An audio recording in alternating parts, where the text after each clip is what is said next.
오늘은 내게 주신 은혜를 알므로, 내게 주신 은혜를 알므로라는 제목으로 우리 하나님 말씀 함께 나누도록 하겠습니다.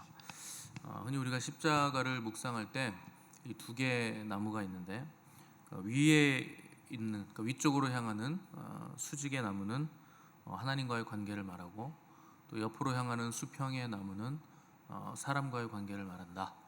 이렇게 표현을 하고는 합니다. 예수님께서 십자가에서 죽으실 때 죄로 인해서 막힌 담을 허무셨다. 하나님과의 막힌 담을 죄로 인해 허무셨고, 또 사람과의 막힌 담도 허무셨는데, 특별히 유대인과 이방인의 막힌 담을 주님께서 다 허물어내셨다 하는 것을 의미하는 겁니다. 때문에 그 신앙생활에서 가장 중요한 거 하나를 꼽으라. 그러면 단연 관계입니다. 하나님과의 관계, 이웃과의 관계, 이것이 가장 중요한 거죠. 그래서 율법도 줄이고 줄여서 두 개를 딱 떨구면 하나님 사랑하고 이웃 사랑해라, 이거밖에 남는 게 없는 거죠. 이거 안 되면 결국 우리가 열심히 행하는 그 모든 것들 다 의미 없고 무가치한 게 된다는 거죠. 그런데 또한 놀랍게도 오늘날 그리스도인들이 이 내용은 잘 아는데, 또 그리스도인들의 가장 큰 약점을 꼽으라고 한다면 또 단연 관계입니다. 이 관계에 굉장히 큰 약점이 있는 거예요. 다들 하나님께는 헌신할 각오가 돼 있어요. 그런데 내 동역자들과 이웃에게 헌신할 각오는, 그 준비는 되지 않고 있다는 거죠. 그래서 혼자서 하는 일은 잘하는데 그 두 사람이나 여러 사람이 함께 일하면 잘 안 되고, 결과도 별로 그렇게 아름답지 않은 모습들을 우리가 종종 보게 됩니다. 교회들이 갈라지는 교회들이 많아요. 큰 교회들이 이제 막 두 파, 세 파, 갈라지는데, 고린도 교회가 그런 교회였습니다. 파당이 막 생기는 교회였는데, 이유가 뭐냐? 잘하자고 하는 거예요. 다. 하나님을 잘 섬기고 하나님을 사랑하자고, 우리가 거룩하게 지자고, 또 교회를 부흥케 하자고 파가 생기고 갈라집니다. 근데 하나님을 향한 마음들은 뜨거우신데, 서로가 서로를 향한 사랑은 없는 바람에 서로를 인정하지 않는 거죠. 그래서 다 갈라지는 거예요. 그래서 하나님께 헌신할 각오는 다 돼 있는데, 주님을 섬기는 서로의 그 동역의 마인드를 우리가 가지는 거 굉장히 어렵다는 거죠.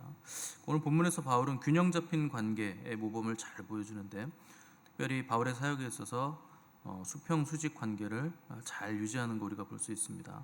바울이 회심한 후에 14년 만에 예루살렘에 올라갔는데, 이때가 바울이 1차 전도 여행을 끝마친 상태였습니다.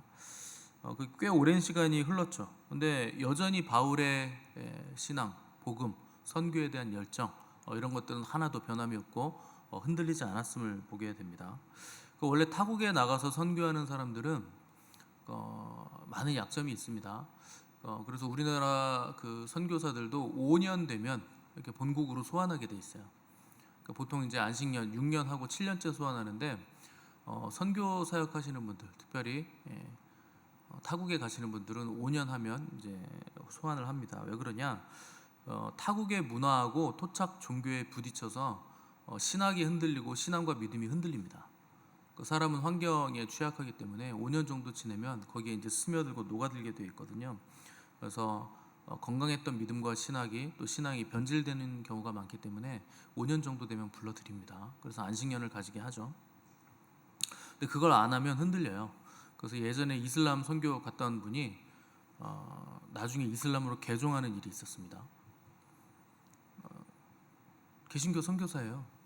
근데 거기서 살다가 이슬람으로 개종했어요. 왜 그러냐면, 그 이슬람은 노래 소리 나오는데 그거 계속 듣다 보니까 그 영이 영향을 받은 거죠. 한국에 오니까 머리가 아프고, 이슬람 국가로 나가면 머리가 맑아지고, 이런 일이 생깁니다. 계속 듣다 보니 그 영에 잠식되는 거예요. 그 기도 소리잖아요. 하루 5번씩 나오는데, 그거 계속 듣다 보니까 결국 이슬람이 되더라는 거예요. 어떻게 그럴 수가 있나 싶겠지만, 영적인 영역이기 때문에 우리의 상식으로 이해되지 않는 그 영적인 역사들이 영적 세계에서는 일어난다는 거죠. 바울 같은 경우는 그 누구의 지시를 받는 사람이 아니었고, 또 가는 곳마다 그 유대인들의 핍박을 계속 받아왔기 때문에 믿음이 흔들리고 신앙이 흔들릴 여지가 굉장히 많았던 사람입니다. 변질될 여지가 충분했는데 바울은 변질되지도 않았고 복음에 있어서도 타협이 없었다는 거죠. 어떻게 그럴 수가 있었는가? 그러니까 바울이 받은 사명과 복음이 예수님께 직접 받은 것이라서 그렇습니다. 그래서 흔들리지 않은 거예요. 이건 사람에게서 배우거나 사람에게서 받은 게 아니기 때문에, 인간 스승에게서 배운 게 아니기 때문에, 또 그리스도께 직접 받은 복음이었기 때문에 흔들림이 없었다는 거죠. 그걸 우리가 계시라고 부르는 겁니다. 그래서 주님께 직접 받은 계시였기 때문에 사람의 영향을 받지 않았다는 거죠. 둘째는 바울의 신앙이 굉장히 체험적인 신앙이었기 때문에 흔들리지 않았다는 거예요. 한국교회 성도들은 이상한 공식을 외우고 있어요. 체험적인 신앙은 위험하다. 여러분도 이거 다 외우고 있죠. 많이 들었죠.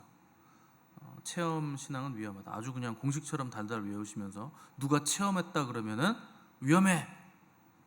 삐뽀 삐뽀 발동하죠. 저거 위험하다. 근데 여러분, 체험 없는 신앙은 죽은 신앙이에요. 여러분이 말씀을 읽고 말씀을 공부하고 양육도 받고 묵상도 하고 뭐 계속 공부는 하는데 그걸 살면서 한 번도 체험하지 못했다? 그 사변적인 신앙이죠. 기독교는 체험의 신앙입니다. 반대예요. 체험의 신앙이 위험한 게 아니고 체험만 따라가는 건 위험하죠. 그 체험만 추구하면 안 되고 체험도 있어야 됩니다. 그 내가 아는 거에 체험이 없으면 그게 아는 겁니까? 수영은 이렇게 하는 거지. 손을 젓고 몸을 가볍게 힘을 빼고 다리를 젓고 두세 번 정도 팔 접고 고개를 옆으로 해서 숨을 쉬고. 그러면 수영할 줄 알까요? 그거 알면? 그럼 수영 잘합니까? 아니에요. 그 물에 들어가 봐야 돼요. 체험을 해봐야 돼요. 물에 들어가 봤더니 밑으로 꼴딱꼴딱 가라앉더라. 그 이론하고 실기는 너무 다른 거죠. 여러분이 말씀을 듣고 또 하나님의 음성을 듣고 뭐 이런 것들 계속 많으신데 체험적이어야 됩니다. 체험하지 않으면 사변적인 거예요. 근데 바울은 다메섹에서 처음 주님 만났을 때부터 강렬한 체험을 했기 때문에 그의 복음, 그의 신앙은 강렬했다는 거죠. 그러니까 어떤 유혹과 시험에도 도전에도 흔들림이 없었다는 거예요. 이스라엘 백성들이 출애굽했을 때 뒤로는 애굽 군대가 쫓아오고 앞으로는 홍해 바다가 가로막았습니다. 오도 가도 못하는 거죠. 똑같은 현실과 절망적인 상황에서 모든 사람들이 비관적일 때 모세만큼은 전혀 다른 반응을 보입니다. 모세는 뭐 사람이 아닙니까? 똑같은 사람인데 왜 그렇겠습니까? 모세는 거룩하신 하나님을 만났던 체험이 있어요. 이스라엘 백성들은 그런 체험이 없지만 모세만큼은 그런 체험이 있었다는 겁니다. 떨기나무에서 하나님의 거룩한 불꽃이 떨기나무에 붙어 있는데 나무는 타지 않고 불꽃이 계속 타오르는 그 거룩한 광경을 목격했기 때문에 네가 선 곳은 거룩한 땅이니 너 신을 벗어라 하는 종 되는 체험이 있었기 때문에 모세는 흔들리지 않았다는 거죠. 여러분, 거룩의 체험이 없으면 그 신앙은 다 흔들리는 신앙입니다. 다 사변적인 신앙인 거고. 그래서 하나님을 만난 사람들, 하나님의 거룩을 체험한 사람들은 세상과 사람을 두려워하지 않습니다. 어떤 도전이 와도 두려워하지 않아요. 그 영혼을 경험한 사람이 어떻게 순간의 노예가 됩니까? 그 영혼에 대한 경험이 없기 때문에 순간적인 도전들에 다 무릎을 꿇는다는 거죠.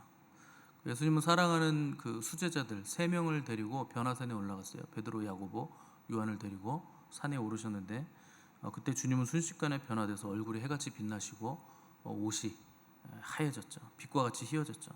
그때 제자들은 율법을 대표하는 모세, 또 선지자를 대표하는 엘리야와 대화하시는 주님의 모습을 보게 되는데, 또 구름 속에서는 하나님의 음성까지 들리는 것을 이 수제자 3명이 체험을 하게 됩니다. 다른 제자들도 능력 있게 다 사역을 했어요. 그런데 초대교회의 기둥, 오늘 본문에서 누구라고 얘기하느냐? 게바, 베드로죠. 그리고 요한, 야고보, 이 3명을 기둥 같은 제자들이라 이렇게 표현하죠. 왜냐? 그들이 변화산의 그 거룩의 체험을 가지고 있었다는 거예요. 그러니까 초대교회에 이 3명이 기둥 같은 사람들이 된 거죠. 사람들은 되게 그냥 머리로만 아는 거, 그리고 어서 주워 들은 걸 자꾸 얘기합니다. 체험보다 믿음이 중요하지. 체험이 있어야 믿음이 생기죠. 믿음이 어떻게 생깁니까? 체험 없이. 체험이 있어야 믿음이 생기지. 방언이나 예언보다 말씀이 중요하대요. 여러분, 방언이나 예언도 말씀이에요. 그 들리는 음성이에요. 들리는 말씀. 기록된 말씀 중요합니다. 누가 안 중요하다 그랬습니까? 당연히 중요하죠. 우리의 기준이죠. 거룩한 말씀이에요. 근데 이거 여러분 아무리 읽어도 성령 체험 없이 읽잖아요. 이거 그냥 글자예요. 아무 의미 없는 거예요. 그냥 책이죠. 뭐 활자 읽는 거죠. 하얀 건 종이고 까만 건 잉크네요. 그 이상 그 이하도 아니에요. 그런데 성령 체험한 사람들은 이게 하나님의 말씀이 되는 겁니다. 그러니까 체험이 없으면 그런 일이 안 일어나는 거예요. 체험이 얼마나 중요합니까? 내가 아는 모든, 내가 들은 모든 하나님에 관한 것들은 나에게 체험이 되어야 되는 거예요. 그래서 말씀도 중요하고 체험도 귀하죠. 왜 둘 중에 하나만 선택합니까? 그런 게 어디 있어요? 성령과 말씀 중에 뭐 택할래? 그러면 여러분은 뭘 택합니까? 말씀을 택하시겠죠? 근데 말씀은 성령님이 쓰신 거예요. 어떻게 말씀만 택할 수가 있습니까? 그럼 그냥 활자를 택하겠다는 거죠. 그런 식으로 작동하는 게 아니에요. 신앙이라는 거는 하나만 딱 둘 중에 하나 취사 선택해. 하나님 그렇게 얘기하신 적이 없습니다. 성령과 말씀의 교회예요. 말씀과 성령의 교회. 이 두 기둥이 온전해야 교회는 건강한 교회가 되는 것이지, 둘 중에 하나만 택해서 우리 교회는 말씀만 선택했습니다. 성령 사역 안 합니다. 그럼 그거 굉장히 하자 있는 교회입니다. 이상한 교회인 거예요. 그래서 머리로만 알고 체험하지 않으면 믿음이 생기지 않습니다. 오히려 여러분 왜 흔들리는 줄 아세요? 머리로만 알아서 흔들리는 거예요. 체험이 없으니까, 영적인 체험들이 없으니까 흔들리죠. 체험이 없으니까 이 목사님 얘기 들으면 이게 맞는 것 같아요. 저 목사님 얘기 들으면 또 저게 맞는 것 같아요. 이 사람 저 사람 여기저기 왔다 갔다 송사리 떼처럼 우르르 몰려다니는 거잖아요. 거룩하신 하나님에 대한 거룩한 체험이 없어서 그렇습니다. 체험이 있으면 확고하죠. 내가 만난 하나님은 그렇게 말씀하신 적이 없다. 그게 있어야 되는 거예요. 왜 이 사람 얘기 듣고 저 사람 얘기 듣고 막 쏠려다닙니까? 그 사람 하나님인데 그건.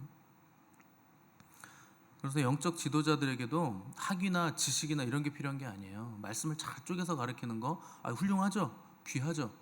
근데 그거보다 더 중요한 게 있습니다. 거룩하신 하나님에 대한 깊은 영적 체험이 있어야 돼요. 그게 영적 지도자예요.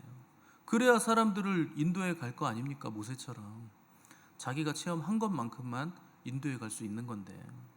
그래서 위대한 하나님의 사람들 잘 보십시오. 전부 다 거룩에 대한 영적 체험이 있죠.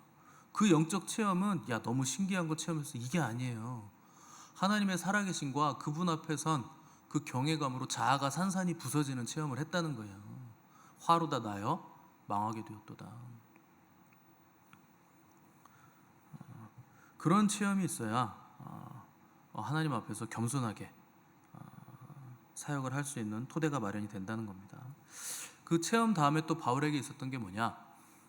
자기의 체험을 구약 성경에 빗대어서 기초해서 체계적으로 신학적으로 잘 정리하는 시간이 바울에게 있었다는 겁니다. 그러니까 재구성하는 거죠.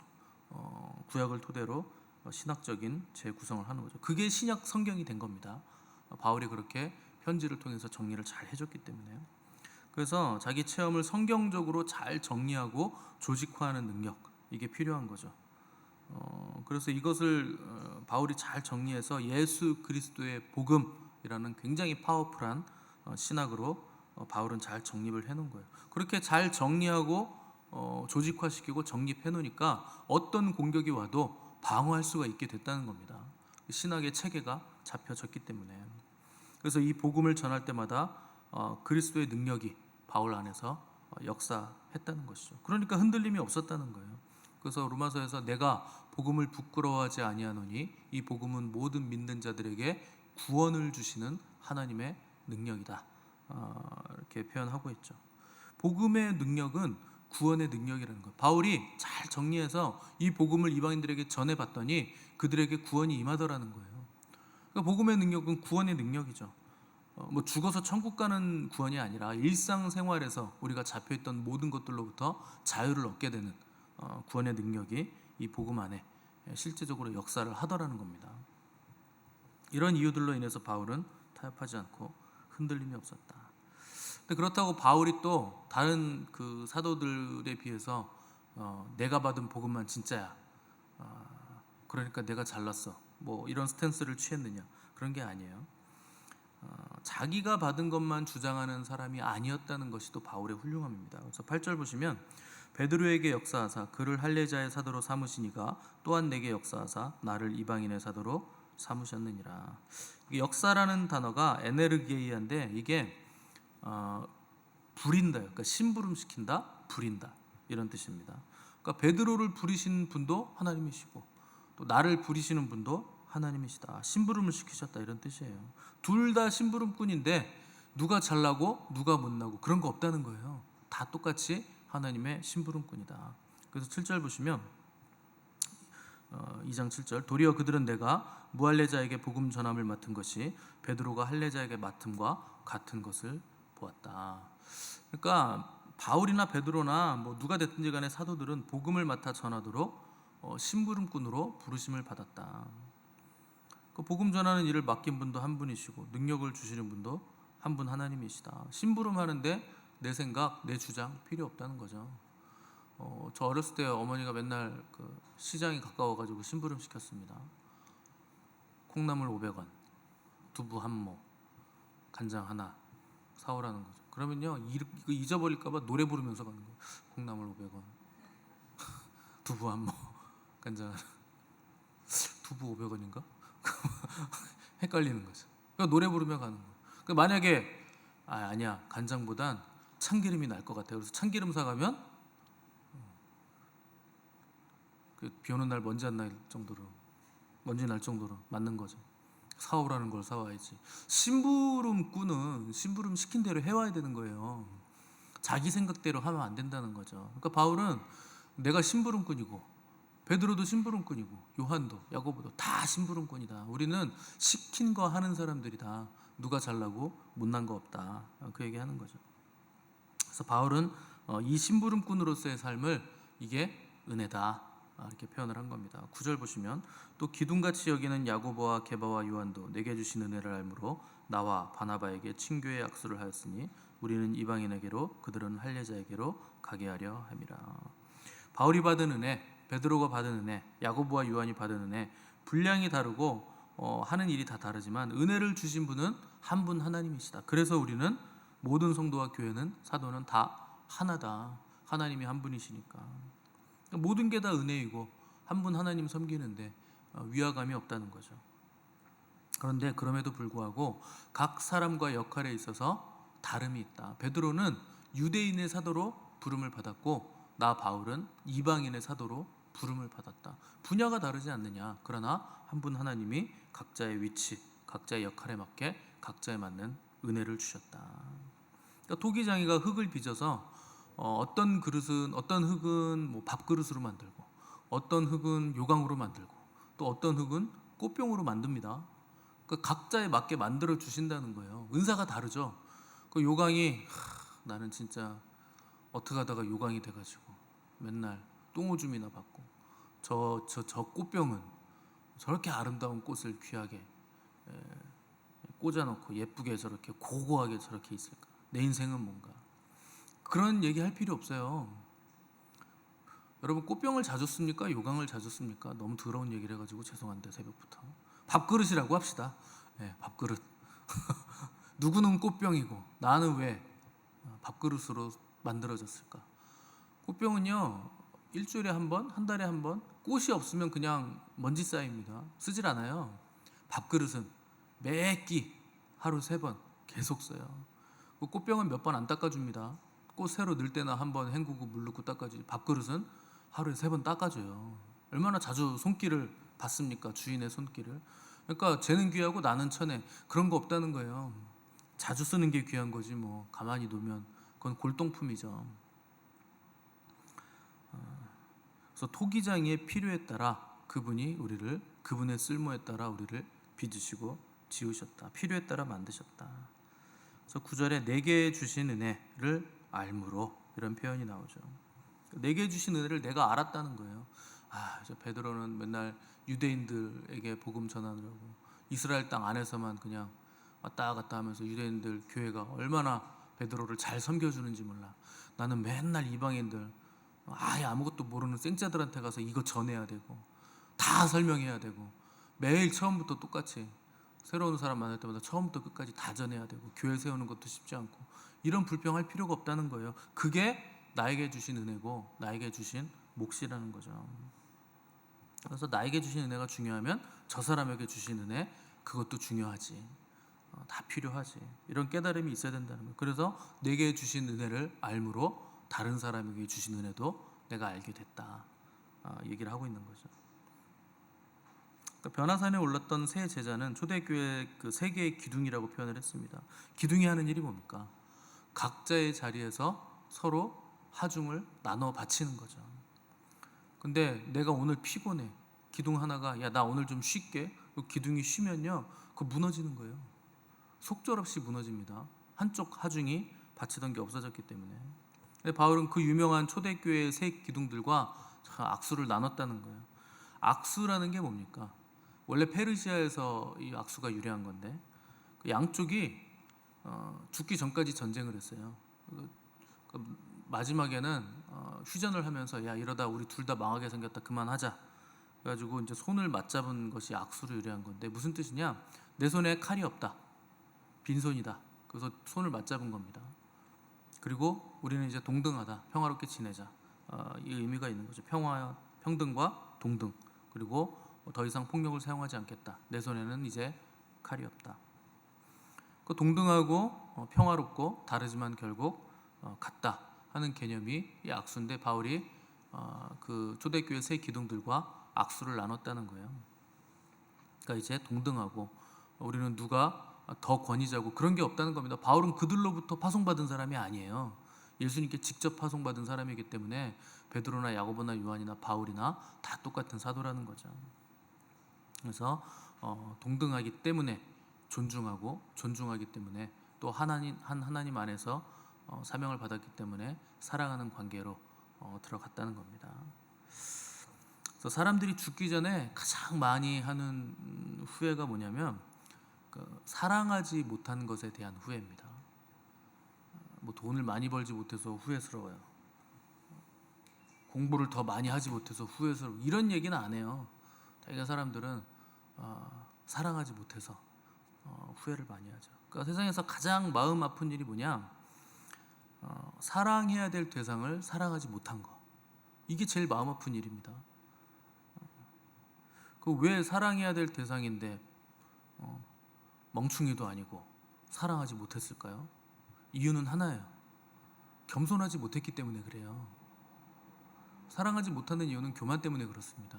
내가 너보다 잘났는데 왜 내가 너보다 낮은 자리로 가야 되냐. 전부 다 이런 생각을 하는 거예요.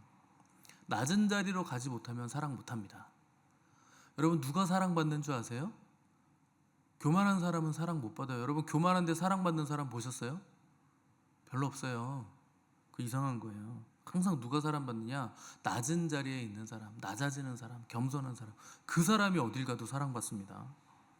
그러니까 왜 사랑하지 못할까요? 왜 사랑받지 못할까요? 교만해서 그래요. 그래서 믿음이란 건 뭐냐? 겸손한 거예요. 절대적인 창조주 하나님 앞에서 피조물 인간이 겸손하게 서 있는 거. 그게 믿음이죠. 그러니까 믿음은 겸손한 건데 믿음 있다고 하는 사람들이 왜 사랑하지 못합니까? 교만이 우리를 계속 잠식하는 거예요. 야, 너나 나나 똑같은데 내가 왜 머리를 숙이냐?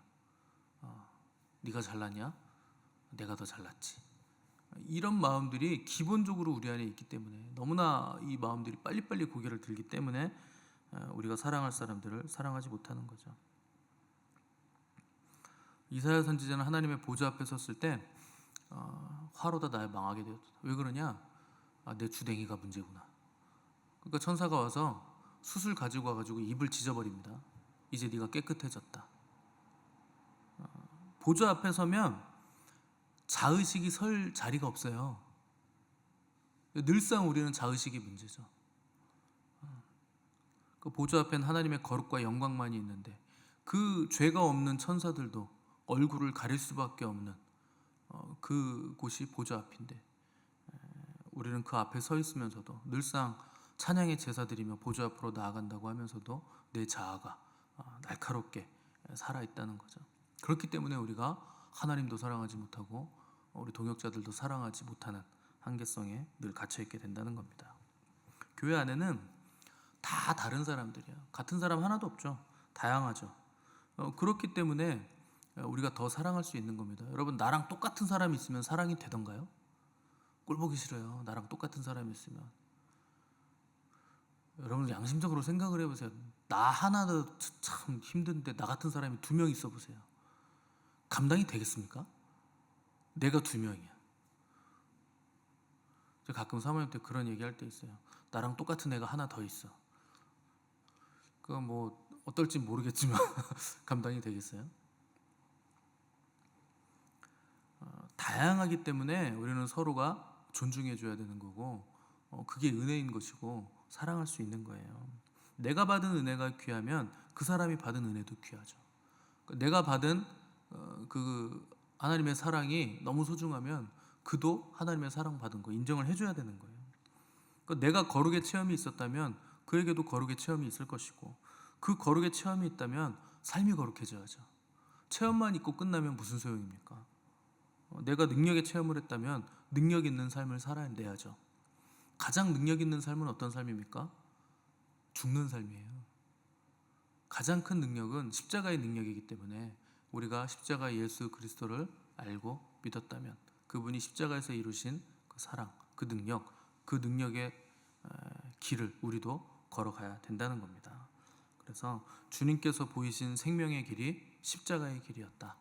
그분은 가장 큰 능력을 가지신 분인데 천사를 동원해서 한 방에 모든 것들을 정리하실 수 있음에도 불구하고 자기 목숨을 십자가에서 힘없이 속절없이 내어주셨다. 능력의 심이 큰 것이 그래서 주님께 있다 하는 것을 여러분 깨달으시고 오늘도 가장 큰 능력, 내가 죽고 십자가의 길을 따라가는 그 능력으로 주님을 영화롭게 하는 복된 삶을 살아가시기를 간절히 바랍니다.